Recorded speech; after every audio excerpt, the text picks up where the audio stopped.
how are we? We are sitting in my sauna today.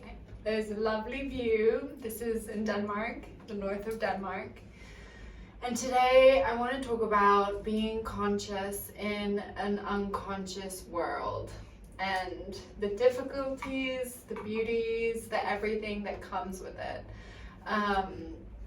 So I've spiritually awakened a few years ago when I was 23. I've been working on my level of consciousness. I've been focusing on my breathing. I've been meditating daily. I've been doing all the things. So I've kind of awakened at my own pace. And I'm now pretty conscious in this world. I like to live a present life, a conscious life. And I've changed, but I feel like the world around me hasn't changed so much. So I just wanted to talk a little bit what it feels like to be conscious in an unconscious world, because I feel like that's very relatable to people too who have spiritually awakened.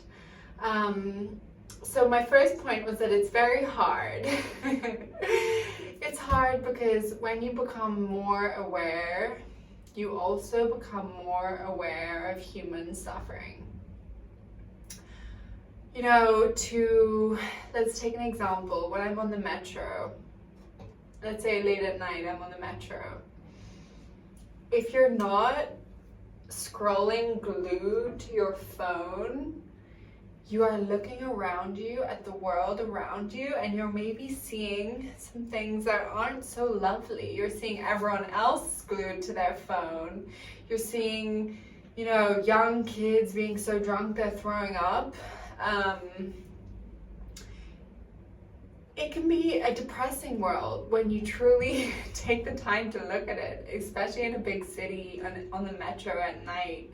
It's not all rainbows and flowers. You know, it is if you live in a tropical island somewhere and you're just walking home at, you know, sunset.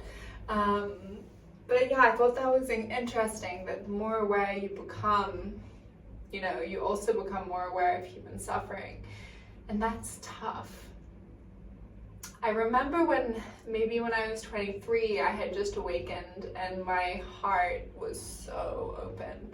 And I was living in Rome at the time, and I remember a specific time I was walking around the center of Rome, bawling, crying because of the suffering of humankind that I could sense. And just the, you know, what felt like the unjustness of it, that we don't, you know, no one deserves to suffer. And it's interesting. I think Ram Dass talks a lot about this balance between empathy and compassion, and then also, you know, that everything is perfect kind of way of viewing things, and everything is happening in divine timing, let go of control. Everything is wonderful. It's not my place to touch and change and micromanage and try and lift up. Everything is already perfect. So that's definitely a balance that I've been grasping with for myself. I just want to validate the fact that the more aware you become, the more suffering you will notice, but also the more beauty in the world you will notice. That's not, you know, that's the number one thing, is that you will see more beauty in the world. When I walk around, often, no matter what I'm looking at, especially if it's nature, of course, I see the world extremely beautiful. But you know, there have been times where I've just been walking around looking at trash bags, looking at litter on the side of the road, and it looks perfect. It looks divinely perfect, especially in the sun, with the sun strapping down on a trash bag. Ooh, I love it.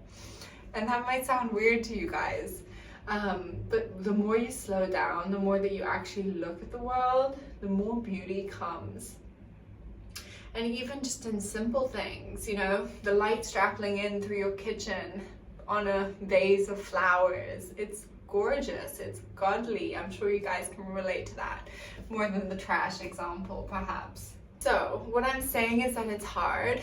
It's depressing being conscious in an unconscious world, but it's also extremely worth it. I would 100% rather be awake here than how I used to be living, which was in my mind 1000%, or on my phone 1000% of the time, just completely letting life slip me past. If you really want to feel true connection, this is the other paradox, is that it is extremely lonely, because it's a lonely path that not many walk through. You know, more and more people are awakening this day and age, but it is lonely. You know, I'm the only person in my family that's awakened.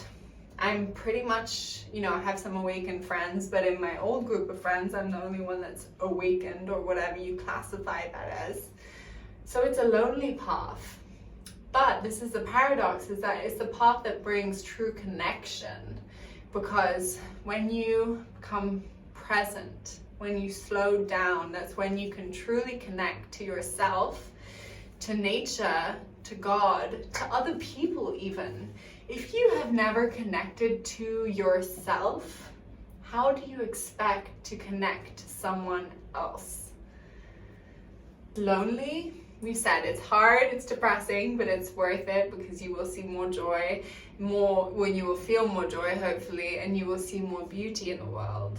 But we've also said it's lonely, but you will feel more connected to yourself and to others and to God. And for me, that's, you know, one of the best feelings in the world is feeling connected to God, and even the God in me and the God in you. So I like to imagine God as everyone as just being sparks of the divine creator, and, you know, us all, when you add everything up together, that's God. I like to think of it that way, but that's just my little mind perceiving.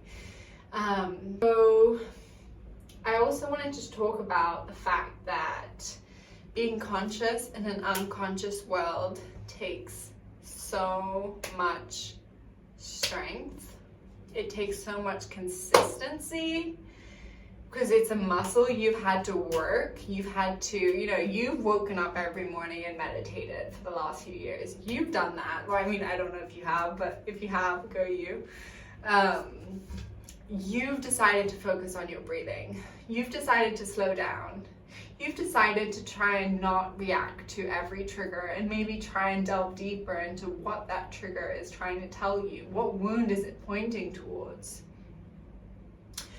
So being conscious in general takes strength.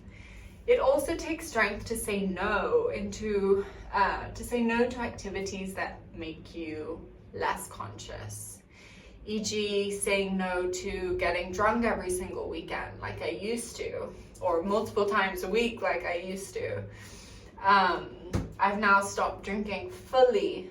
I'm fully sober now. I've been fully sober for 3 weeks, so it's not super long, but I haven't gone drunk in probably 2 years. So I was, you know, tapering with moderation, but now I've decided that I'd like to be fully sober. So it takes strength to make these kind of decisions that, you know, potentially aren't so normal in the society, and that can lead you to being a bit of somewhat of an outcast. But it also means that you're vibrating at your authentic frequency, and that will attract others who are vibrating at their own authentic frequencies, who match yours. So again, loneliness, but it's the path to true connection and to your soul family. You know, if I were still getting drunk every single weekend, I would not be on the vibration to attract, you know, my future partner. I hope not. Or my soul family. And that's just one example. You know, I'm not saying it's bad to drink. I've dabbled, I've done it all. I've done every extreme possible. But for me right now, that's, you know, that's just how it is. Another thing about being conscious in an unconscious world is that you just want to wake everyone up.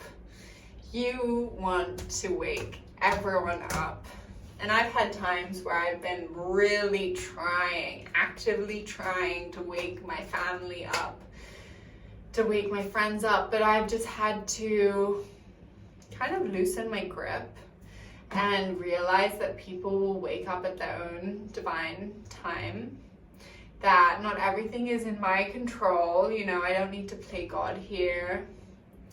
I can do my best. And honestly, my best is just living authentically in my own frequency, living by example. And hopefully my frequency, my consciousness will be a catalyst to wake many people up. But the journey of really, when I first awakened, I was so excited. I was so excited about the law of attraction. I was so excited about meditation. And I just wanted to shake everyone around me and say, wake up, wake up, this is real. And obviously that didn't go as planned. It actually had, you know, it went the opposite direction, that they just said no. Like, no, I'm not open to even trying this. I don't trust you enough to even believe that you might be onto something. Or it wasn't so much that, it was more, I'm not ready in this moment to experience being present because I'm afraid of what that might bring up in me. That was more likely it. But anywho, I've let go a lot of control about that, and I just pray that everyone will wake up in their own divine timing. You know, there's a lot of talk about the new earth and how everyone's waking up now, and who knows, honestly, who knows what the future will bring. All we can do is pray, do our best to live authentically, and yeah, those were just my little musings. I haven't posted a video in 2 weeks, so I thought I'll just chat to the camera. This is all my opinion. You don't have to take it. You can take it or leave it. But I just wanted to connect with you guys and say thank you so much. I will do a video about the meditation techniques that someone requested in the comments, so I will definitely do that. And nice to see you. Have a lovely evening. And before we go, I just wanted to show you how absolutely gorgeous it is outside. That is really, really stunning. Life is beautiful if you can slow down and truly look at the world. Big love, lots of kisses. Bye.